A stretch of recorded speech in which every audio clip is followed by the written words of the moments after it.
Both my hands, both my knees, both my hips. I'm lucky I have only one asshole, but I have a lot of pain.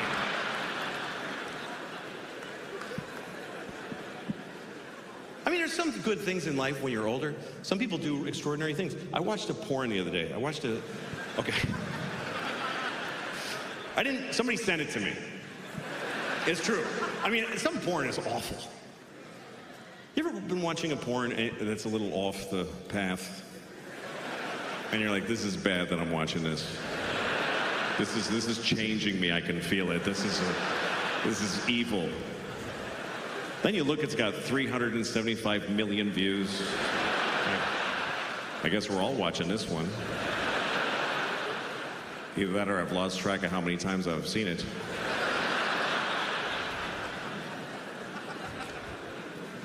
But a friend of mine sent me a porn. He said, you need to watch this. So I click on it. It was two old men in their 90s just fucking sucking each other's cocks. It was unbelievable. I was surprised they were doing anything. And there's like the one guy sitting on the edge of the bed and his socks are falling, you know?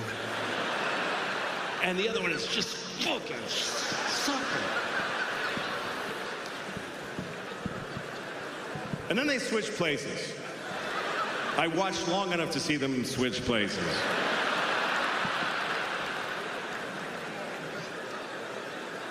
And when the second guy was done, I mean, no, they didn't come. Neither of them came. It was just like, that's enough, Alfred. Thank you.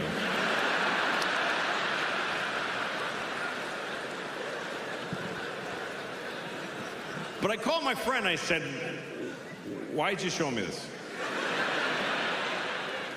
He said, because it's incredible. And it was, you know, I wasn't turned on. I was inspired. Because you worry about old guys, you know? You know, you see an old guy walking alone with a grapefruit in a plastic bag, and you just stand there watching him, and you go, fuck, God damn it, man. Well, maybe he's going to suck another old guy's cock. Life might not be as bad as you think, you know?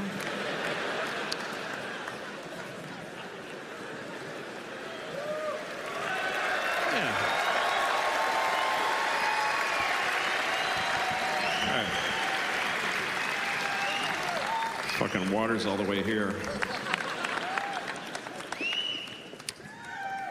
Hey, how you doing? All right. Watching YouTube today. I was watching one of the ads that comes on before the video. I don't skip those. I think that's rude. It is. It's mean. Somebody worked hard on that ad.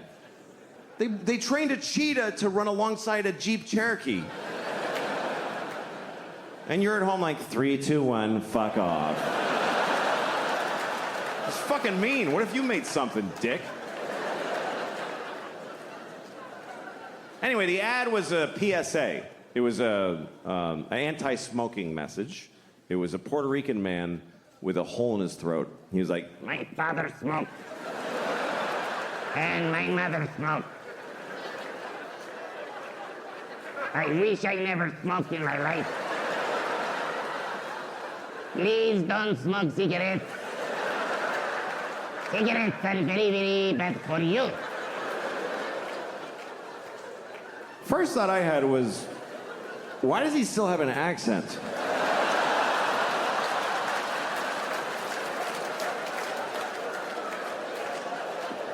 It's coming out. Feels like if you bypass the mouth, you shouldn't have an accent anymore. Does the machine have a setting for Puerto Rican? Is that just how air sounds coming out of this guy? Does he fart with an accent? Señor, I'm farting.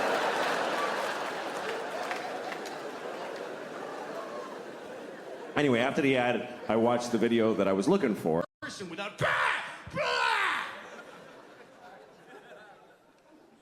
and then the food, we feed them food that tastes like insanity. It's insanity, our food. The difference is you should be able to give a kid an apple, and they go, oh, thank you. I love apples. Kids can't even taste apples are like paper to them. I don't like. When I was a teenager, I hated all that time. I hated being a teenager. And then I discovered drugs. And then that's all I gave a shit about.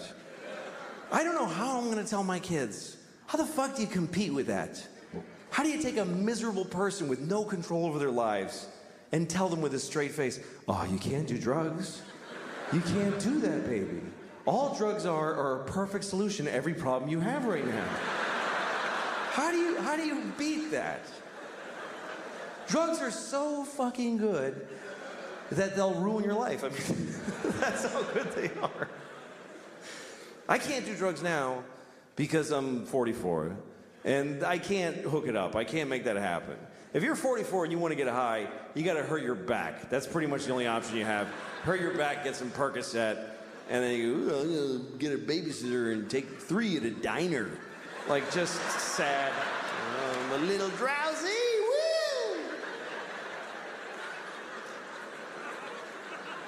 I never really could have like I wish I was a drunk. Like that, I love romantically the idea of being a real drunk in my bathrobe all day. Everybody who loves me is always crying. He's destroying himself. I can't watch anymore. Shut up, then. Showing up at my kid's school play halfway through. You show who you are, baby! I wish I could be that guy. But I can't drink because I just get tired. I go to sleep. I don't know how people drink and then do shit. Like when I see movies or TV shows where there's people in an office having a power meeting and they're clink, clink, they're making a drink in the daylight with a tie on. Well, Senator, hope you play ball with us in this construction deal, if you know what I'm saying. Yeah, well, I'll see what's in it for me. How is the next scene not all those people just lying on the floor like, oh, fuck. I can't believe I drank whiskey at noon.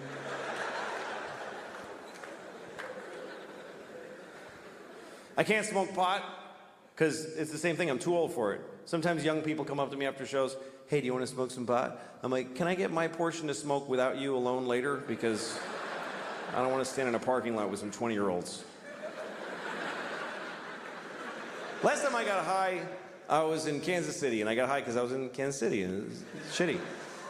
So after the show, so these kids that worked at the club, they're like, you want to smoke some pot? And I'm like, yes. So I'm standing in a parking lot with these kids, like 20 years old, and we're smoking a joint. And I'm taking huge hits, because I had no idea. I didn't know they'd been working on this shit like it's the cure for cancer. I didn't understand the fucking technology that's gone into making pot so powerful. Because when I was a kid, you could just smoke a joint for a while. Now you take 2 hits and you go insane. It's not doable anymore. And I was taking big hits, like big 1970s jean jacket, Bad Company hits. Here come the jesters, 1, 2, 3. It's all part of my fantasy. And I'm like, yeah. And even the kid with the wooden hole of no ear, the absence of flesh in his ear with wood, I don't know what that is. Even he was like, "That you should be careful, that's a lot of pot. That's very strong marijuana." Yeah, I'm fine. Running with the devil! Just fucking, and in about 10 seconds, everything just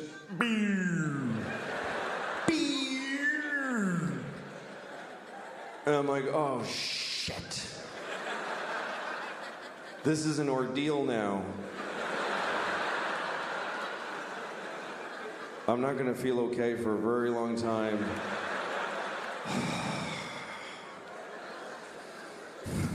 And everybody's just standing around and talking, and I'm hoping, like I'm really hoping that I look like this.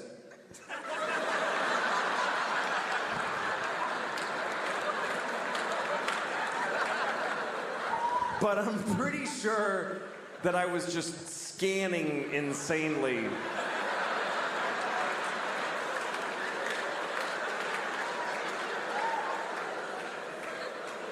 I was actually counting, like, look at her for 5, 4, 3, 2, 1. Switch to him. 5, 4, 3, 2, randomize, don't go in the same direction. 5, 4, 3, nod your head. That looks like you're listening if you nod your head. Ha ha ha. And at one point I realized I need to get out of here because the air is hitting my arm weirdly and they can tell. They totally know that I'm not handling the way air is touching my arm right now. Why am I doing that with my hand? That's weird to do that with your hand. Nobody stands like this. Nobody stands like this. Just fucking, no, that's weird too. That's crazy. Just, shit. I gotta go. But I didn't know how to leave because I had this dilemma. We're all standing in a perfect circle facing each other. And I thought it's gonna be insane if I just turn I'm one person with my back now. Do I just back away like this and hope that they fill in? And then I thought, no, say something. Say something out loud to them that smooths the transition of you leaving. Okay, what do I say? Pick a thing to say. Goodbye. That's a nightmare. That's just goodbye. That's just noises. Finally, I walked away and I said, I'm leaving! And I know it was that bad because they all went, oh, shit, okay, all right. Whoa. I was like, I'll never see those people again as long as I live. And then I had to get in a car. I forgot that I had rented a car and I have to drive back to the hotel. And I'm driving on this highway in Missouri. And at one point I realized, I think it's been about 25 minutes since I looked out the front window of this car. I've just been dealing with shit directly in.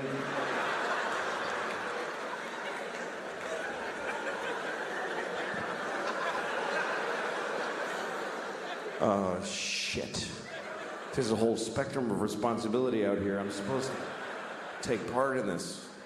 And then at one point, I remember I was at a drive-thru, and I was terrified because there's a lady sticking her head out a window, and she's mad. She's going, sir, sir. I just kept saying, I don't know.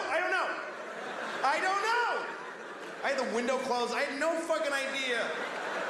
What part of the transaction did I pay yet? Have I ordered?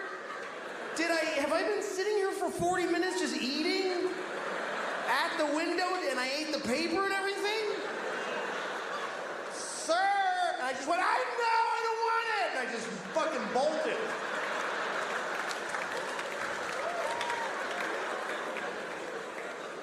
So I can't do that anymore. Guy. I like the idea of being a good guy. Sometimes I have an opportunity to be a good guy, but then I don't necessarily do it. I was on a plane once, and I was flying first class because I had a thing. I fly first class, who cares? Just, that's the way it is. I'm not like you. I'm not. All the things you do, I do a better version of all those things. And it's only for another year at the most, believe me. It's not gonna last. It's been about 8 months, I got a year left, and then I'm back to being just like you. But for now, it's pretty good. So, I'm in a first class seat, and first class is so crazily better. It's so much better. You get a bigger seat, they fly on a shitty airline. You think they get to go in a cool green plane with a red light and go, go, go! No, they just go to Delta, and they just wait in line to go to a war. And they always fly coach. I've never seen a soldier in first class in my life. It could be a full bird colonel. He's between two fat guys in coach. And they're always nice. I've never seen a soldier get on the plane like, hey, I'm in the army. Fuck you. I have a gun. They're always like, oh, yes, sir. Thank you very much, ma'am. It's like having an extra flight attendant. They help everybody put their shit up. They're awesome. And every time that I see a soldier on a plane, I always think, you know what? I should give him my seat. It would be the right thing to do. It would be easy to do, and it would mean a lot to him. I could go up to him, hey, son. I get to call him son. Hey, son, go ahead and take my seat. Because I'm in first class. Why? For being a professional asshole. I'm in first class because I talk about babies with big dicks. That's what got me my seat. This guy is giving his life for the country, he thinks, and so he has to sit. But that's good enough. That's good enough. The fact that he thinks it. I'm serious. He's fucking told by everybody in his life system that that's a great thing to do, and he's doing it. And it's scary, but he's doing it, and he's sitting in this shitty seat, and I should trade with him. I never have.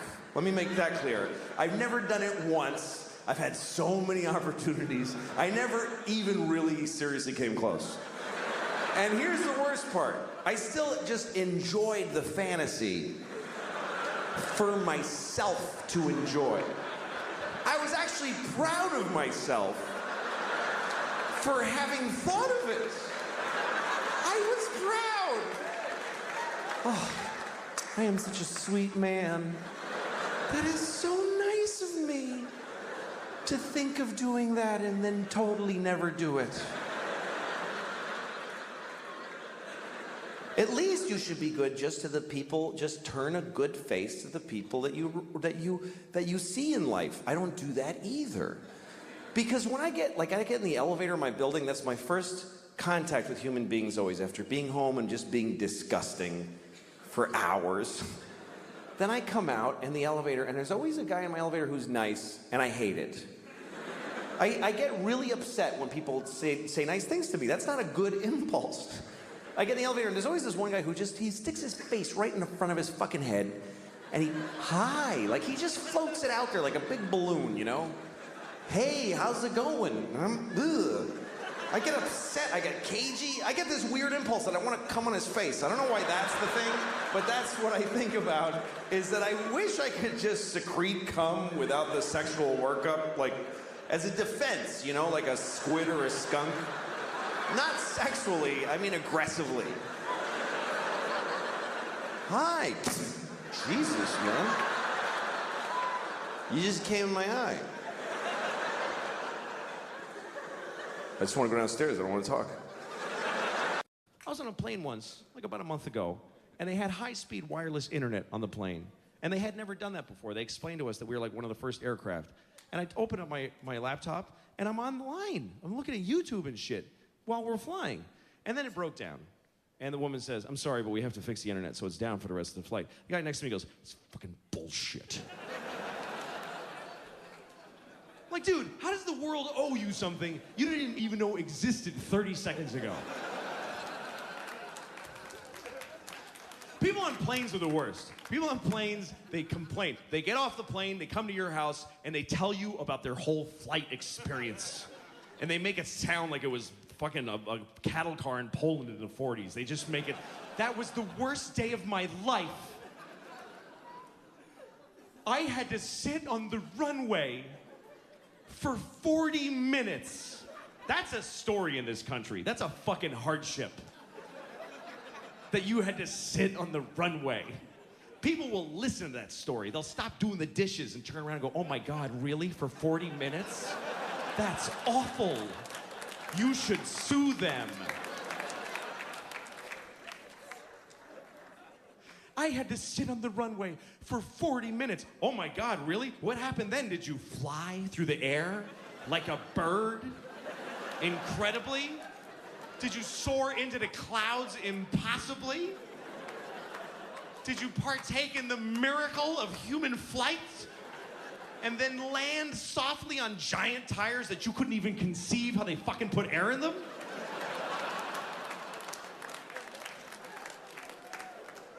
How dare you?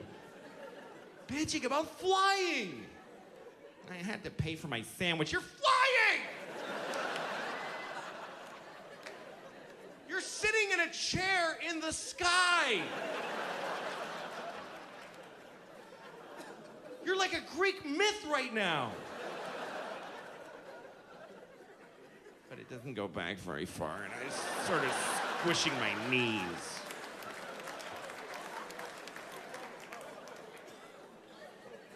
The Wright brothers would kick us all right in the cunt if they knew. If you could go back in time to Orville Wright and go, hey, dude, I had to sit on the runway for 40 minutes. And he'd be like, oh, shit, well, let's not even bother then. Hey, Wendell, shut it down. They make you wait for a bit. That hardly seems worth it. There's always delays. That's what everybody complains about. There's always delays when I fly. Really? Delays. It's too slow. Air travel's too slow. New York to California in 6 hours. That used to take 30 years to do that. And a bunch of you would die on the way there. You get shot in the neck with an arrow and you go, oh, and fall down. And the other passengers would just bury you and put a stick there with your hat on it and keep walking. And one of them would fuck your wife and have 3 babies. And all the old people would die. You'd be a whole different group of people by the time you got to California. Now you watch an Adam Sandler movie and you take a big runny dump and you're there. It's amazing the stories that people think are interesting. And that's always one of them, is when your friend ran into somebody from their past and they can't wait to tell you. And first they want to tell you for 40 minutes how blown away you're gonna be that they saw this person. Dude, you're not gonna believe who I saw today. Yes, I am. Of course I am. Don't even tell me, I don't care. No, dude. When you find out, holy shit! When you find out who I saw, you are gonna shit in your father's mouth when I tell you. I'm serious. When I tell you who I saw, you are gonna kill, fuck, and eat 4 Mexican retarded kids when I tell you who I saw today. You're gonna do that. I'm serious that you're gonna do that. You're just gonna rip out your asshole and throw it on the wall. It's gonna stick there and you're gonna dive through it into another dimension. I tell you who I saw today.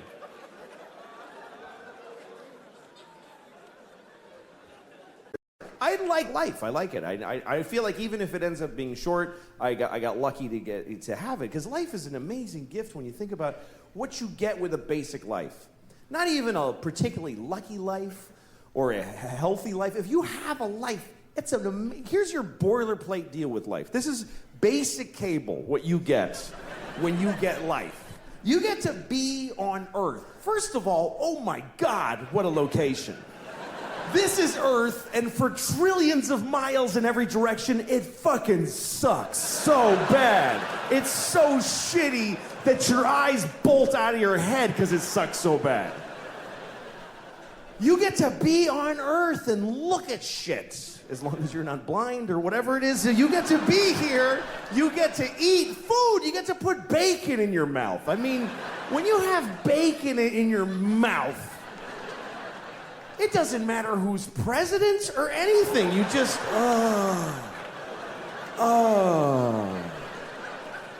Every time I'm eating bacon, I think I could die right now, and I mean it. That's how good life is. You get to fuck. That's free if you're smart. That comes with. That's part of the deal. Where else are you gonna get that deal? You get to put your dick in there and go in and out. Pretty good.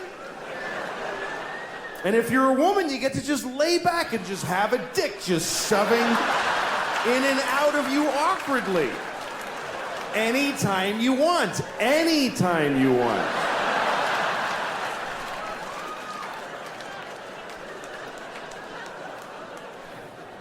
If you're a gay man, you get to just fill your boyfriend's ass with your dick. Just fill it all the way to the balls.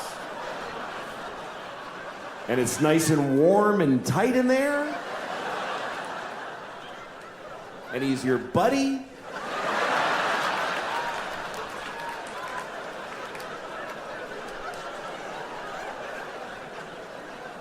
If you're a lesbian, you get to do all the stuff they're doing. And,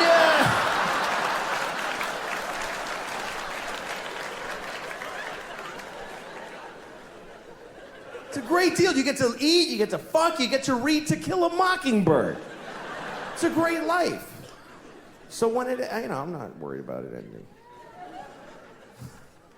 It's pretty good. And I've wasted a lot of time just being angry. If I'm, okay, say I'm sitting down. If I'm sitting anywhere, which I love sitting so much. I would take sitting and doing nothing to standing and fucking any day. This is way better than coming. This is way better.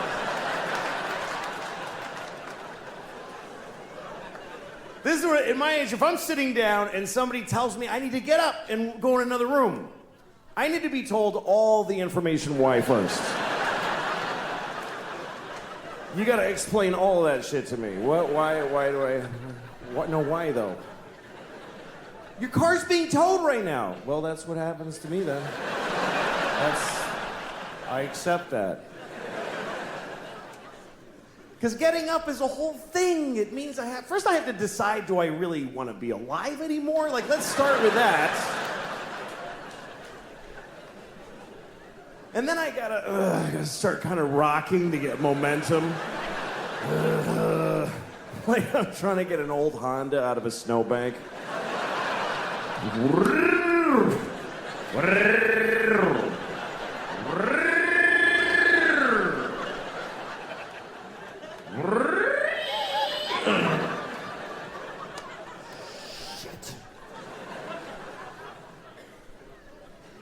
The worst part of my day, worst part of every day of my life, is when I have to put on my socks. Putting on my socks is the worst part of every day. And it always will be. Even if I have a terrible day in the future where my grandmother is murdered by my other grandmother. If that ever happened to me, the worst part of that day will be when I put on my socks. But if I have to put on my socks, that means here's what I have to do. I have to get my hands past my pointed toe. I don't even know how I do it. I'm sitting here, I don't know how I do that. It's because you have to, it's like folding a bowling ball in half. And as soon as I start, I can feel I'm pushing all the fat up into my vital organs. And I just feel all the systems failing. Beep, beep, beep. And I have to try, like I have to lay on my back like an 8-year-old and go like this. And I start passing out.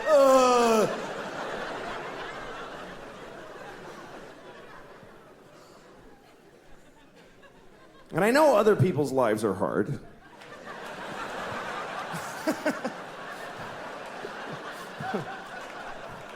I know. I saw an interview on TV with Michael J. Fox. And he has Parkinson's. And he was describing brushing his teeth. He said it takes him 2 hours a day. And he said it's agony. And I saw this and I thought, okay, that's hard. That is hard. And so is putting on my socks. Sorry, Michael. Doesn't make it easier to know about your thing. Tell you what, I'll help you brush your teeth. You help me with the socks. I don't know.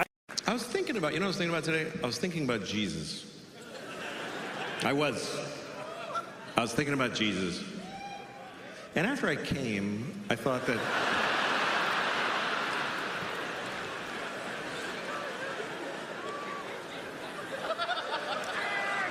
Here's what I think.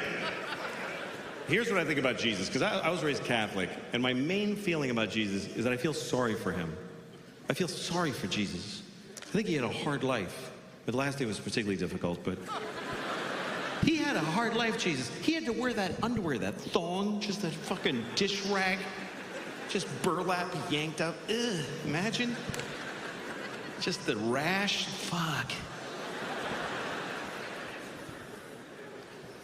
But I've been thinking a lot about Jesus, and I've been thinking about a lot about his life, and I started reading a book. I have one here. I have a book about Jesus right here that I want to share with you. This is a book about Jesus Christ. Just give me a minute here. Okay, this is a book about Jesus. Actually, the whole book is not about Jesus.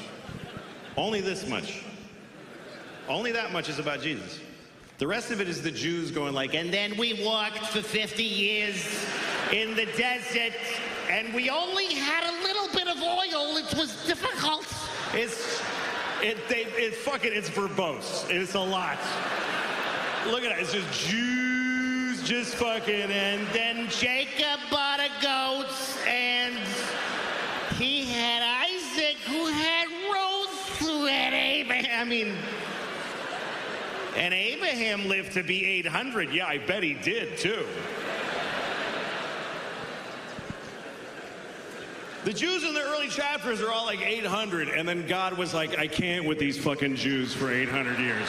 I can't. We're starting heart disease right now. Cut them down to 10%. But so that's the Jews part. And this is the Jesus part. And they tell you the life of Jesus. But here's the weird part. They tell it to you again and again and again and again. They keep telling the same story.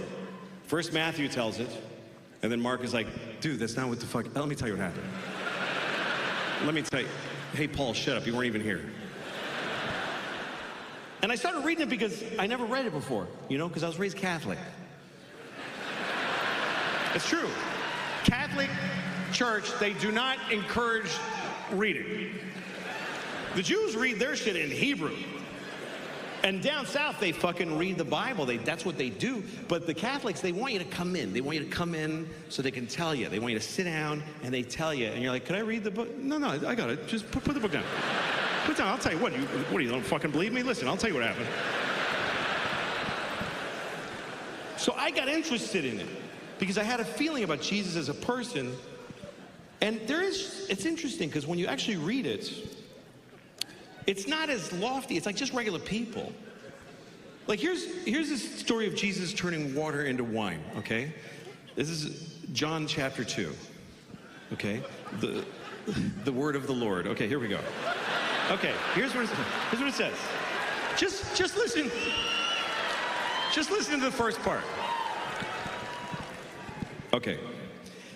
And the third day there was a marriage in Cana of Galilee, and the mother of Jesus was there. And both Jesus was called and his disciples to the wedding. And when they wanted wine, the mother of Jesus saith unto him, they have no wine here.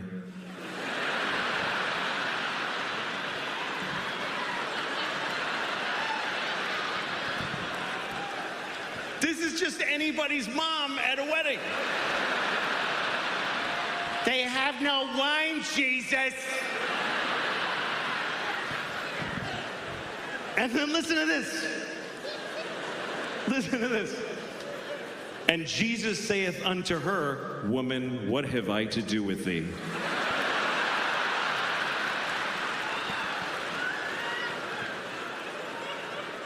Jesus is like, Mom, don't. Fucking don't.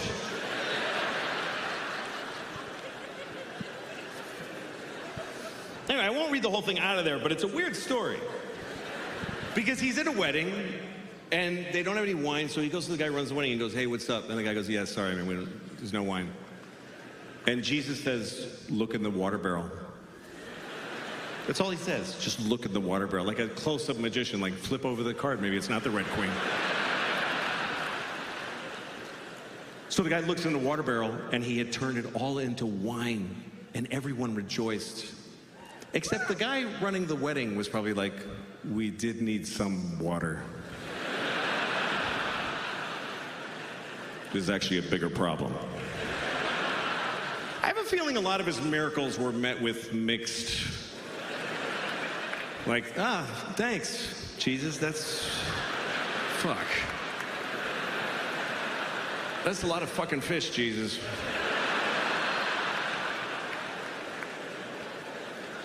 Like Lazarus. Jesus brought Lazarus back from the dead. Lazarus had been dead for 4 days. And Jesus went to his tomb and he just said, rise, Lazarus. And it worked. Lazarus came out of the tomb like, and Lazarus' wife was like, are you fucking kidding me right now? I thought this day could not get worse. But here's the story I wanted to share with you. Because this story is really weird. I didn't know this story till I sat down and read the whole book. I mean, the Jesus part. I read the whole thing and I found this story that I never heard before. And I've seen every Jesus movie, and this is not in any Jesus movie. This is not a very told story because it's not clear what it means. Doesn't have a clear, usually the Jesus stories are obvious. They what they mean. He washed your feet, so, you should wash your feet, whatever the fuck they're teaching you. But this one, this is the story of Jesus cursing a fig tree. How many people by applause know of this story? Okay, that's all I need, just to make it clear that it really happened. I mean, none of this happened. But I don't know. I'm fucking with you. I don't know. I'm just saying, I just wanted to clear that I didn't make it up. They did. All right. Okay, here's what it says. This is Mark chapter 11. It's when Mark went broke. Okay. And Jesus entered into Jerusalem, and when he had looked round about upon all things, and now the eventide was come, he went out unto Bethany with the 12. Bethany was like a suburb of Jerusalem, so, you go into town, you see all this shit, but you stay like at the Marriott by the airport. That's where Bethany is. And on the morrow, when they were come from Bethany, Jesus was hungry. And seeing a fig tree afar off, having leaves, he came, if haply he might find anything thereon. But when he came to the tree, he saw nothing but leaves, for the time of figs was not yet. And Jesus answered and saith unto the tree, No man shall eat fruit of thee hereafter and forever. And the disciples heard it. And in the morning, as they passed by, they saw the fig tree dried up from the roots. And Peter, calling to remembrance, saith unto him, Master, behold, the fig tree which thou doth curseth is withered away and dead. And Jesus answered and saith unto them, Have faith in God.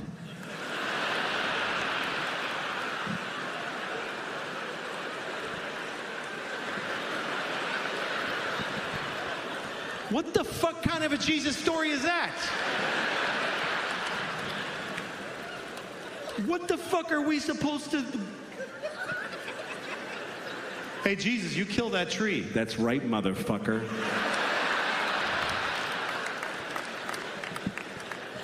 What are we supposed to learn from cranky, hungry Jesus? There's no figs on the tree, so he's like, You're fucking dead, you piece of shit tree. You're fucking dead. And the tree's like, But the time of figs is not yet. It's just, I need another week. You want fruit out of season, go to Whole Foods, you fucking Jew. I didn't do anything.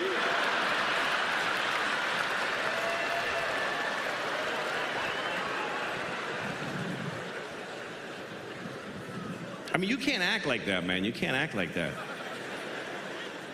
You walk around acting like that, and somebody will nail you to a cross. That's what'll happen. That's what'll happen.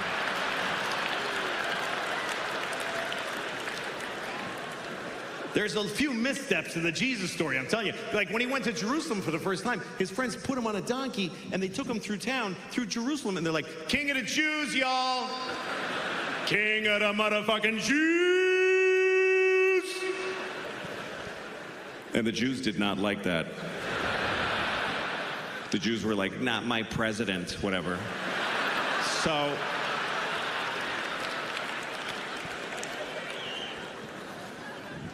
So they nailed him to a cross.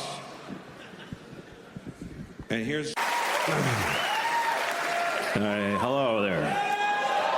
Hey. Okay. All right. I'm gonna talk to you for about an hour. And it's weird. It's weird what I do. Somebody asked me once if it takes confidence to... Nobody asked me, but I just want to talk about this. If it takes... It does take confidence to do this. It takes not a general confidence, but a specific kind, you know? There's lots of kinds of confidence. There's personal confidence. I don't have much of that. Personal confidence is like a man wearing white pants. That takes, tremendous confidence and optimism, really. To leave the house in white pants like it's gonna be a great day. It's gonna be no puddles or pizza, nothing.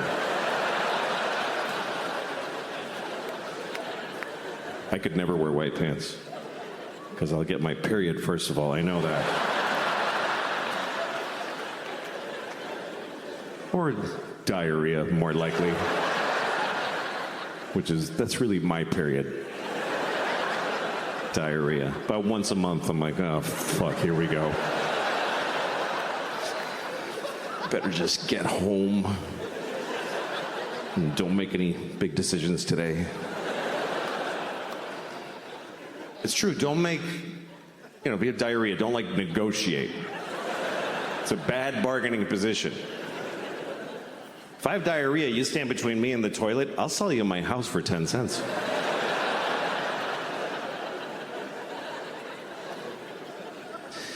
So that's one kind of confidence. It's really a flaw in men that we would all do that. If you're a woman, you could ask any guy on planet Earth, can you squeeze my tit for 1 second? And 100% of us will go, oh yes, of course. That doesn't matter. I could be doing open heart surgery. Oh yeah, okay. Oh, don't worry, he's not your tits, don't worry about it. I don't know why we love tits so much. Some people say it's because we breastfeed, but so do women. Or, baby women. Not grown-up women don't usually. You don't see a 68-year-old woman a stately look, like Sigourney Weaver, sucking milk out of a young woman's tit. Thank you, Deborah. I'll see you tomorrow at 2 o'clock. It's not usually the thing, is the elderly breastfeeding from the young. Except for at the end of The Grapes of Wrath, which I don't mean to ruin that book for you, but you should have read it by now. I don't know if you read The Grapes of Wrath, but that's how it ends, with an old dying man sucking milk out of a young girl's tit. And then the book is over. And you're like, Jesus, what happened at the end there? That's crazy. There's no other book in that genre. There's no dense, historic classic that ends with a weird, porny paragraph at the very... And then Anna Karenina shat on his chest. Holy moly with that! The end. Oh my God! That is a violent shift in tone at the end of that book. I've been reading this book for 3 months.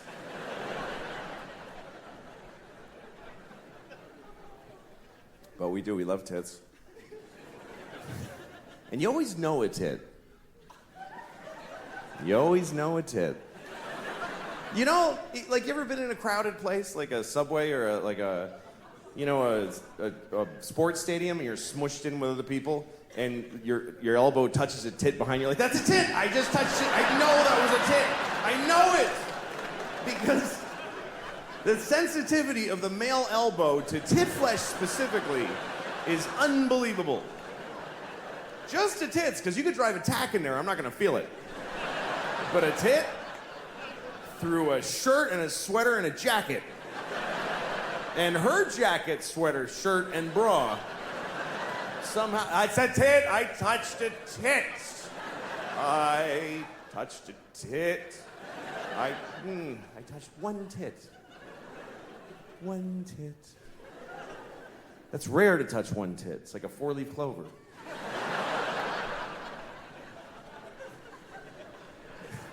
Usually you touch it. The only time you touch one tit is when it was an accident or you didn't have permission. But otherwise, when tit access is granted, it's usually good for 2 tits at a time. Once you're on one, you really have to screw up really badly and quickly to lose tit access between tits 1 and 2. You must have said something really dumb on the first hit that you didn't get the second one. Oh, yeah, it's like your mom's dirty whore tip. Why, what? I said I liked it. That's what I meant, is that I like it. I like your mom's dirty whore tip. And I like yours. And if it's up to the guy, we're going to touch both tits. No guy touches a tit and then goes, you know what, I'm good with the one. That's fine for me. Everything in moderation. We're going to touch both. Even if something terrible happens in the middle of, yeah, there's a bomb! Oh shit, come on. Let's get your tits out of here.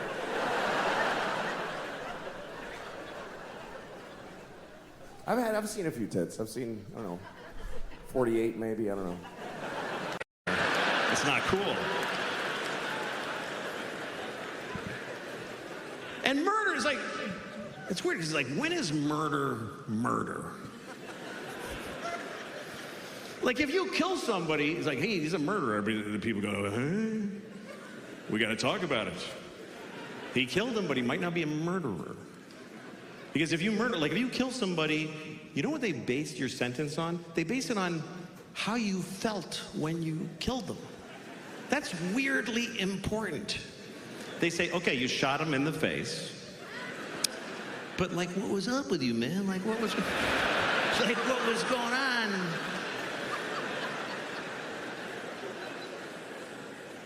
I think if you murder somebody, they should base your sentence on how old the person was that you murdered. How much of their life did you take? That should be your sentence. Like if you see a 3-year-old girl in a park and you just kick her to death. It's a hypothetical. I'm not advocating that. I'm not asking you to do that. I'm just asking you to just vividly imagine just kicking a 3-year-old kid who you know till they're dead. You got to keep going till they're...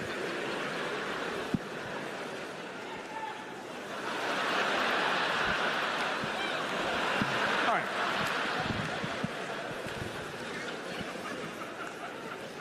If you kill a 3-year-old, you should do a lot of time. That's what, unless he's got like diabetes, whatever. You got to figure all that in. But what if you kill a guy who's like 98? He's 98. He's not even a good 98. He's in a hospice. You know what a hospice is? It's like a hospital, but they don't try to help you. It looks like a hospital, but the nurse just goes, yeah, he's dying. So what if a guy's 98 and he's laying in a hospice and he's got cancer and COVID and AIDS and he's just, and they already unplugged him. Nobody's even in there. And he's like, then you walk in.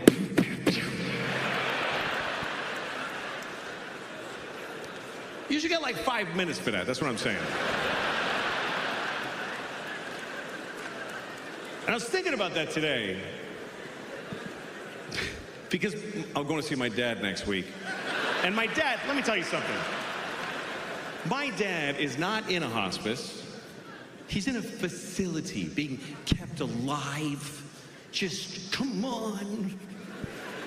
Just putting food in and like, what is the fucking point? What does he have, a secret he hasn't told yet? Why? Because my mom just died. She just died. That's what happens, by the way, for you young people. One of your parents is gonna die, and the other one is just never gonna fucking die. They just will never die!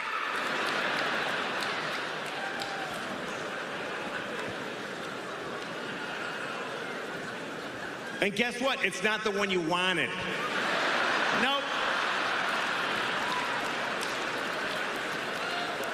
It's not your good parents. Nobody's got two good parents. You've got a shitty parent and a nice parent.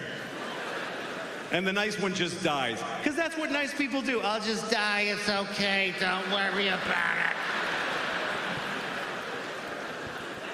And the shitty one just hangs in there. I'm still alive today.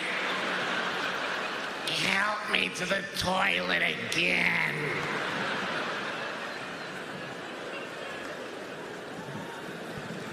What the fuck is the point of just like, come on, you gotta keep going?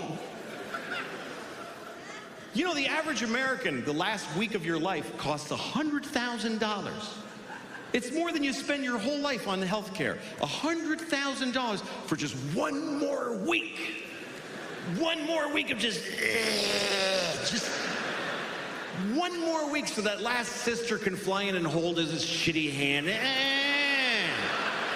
$100,000.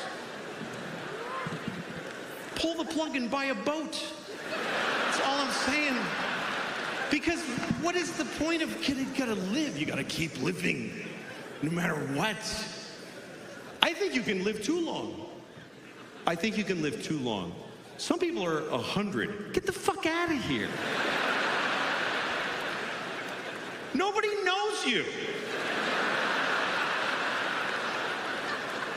What, are you gonna run into somebody? Hey!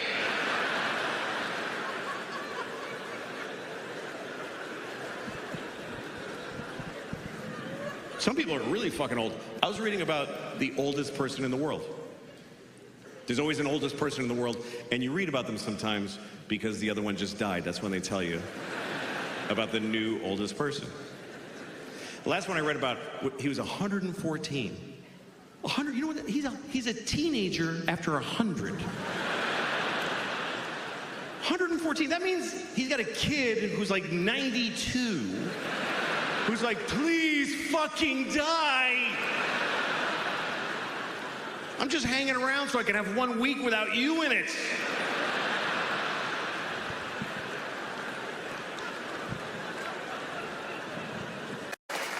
My favorite sex position.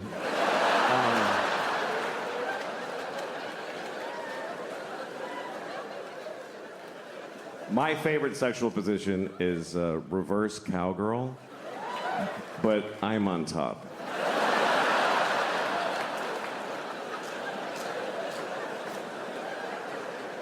Are you picturing it? It's good. It's really good. Nobody gets pregnant. It's a lot of fun. The guys, the dudes, the going out to get laid dudes. You know those guys that walk in packs of 9 down the bar street, the going out to get laid guys? They all got the same button-up stripey going out to get laid shirt on. They all got the same stride. There's one short guy behind them like...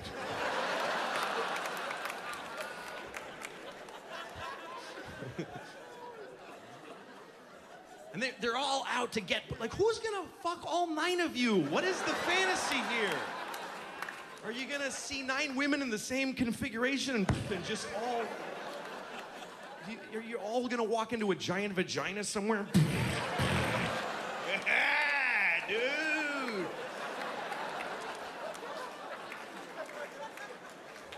And then later they're in front of a pizza place just angry at each other. You said there was pussy there, you idiot!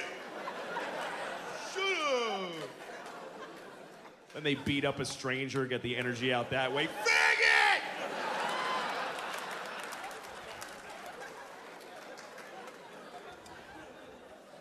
Those are the most dangerous people, are dudes that didn't get laid.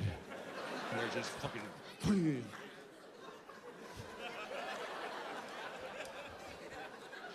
just full of cum coming out of their eyes. Fuck somebody. Stand there. I love dudes that hang out together and do the whole I saw this group of guys, and one of them was such a guy, he had it turned up so high that it was crazy. His friends were kind of normal. He was like... I'm like, what is that? That can't be real. That can't be a personality. Does he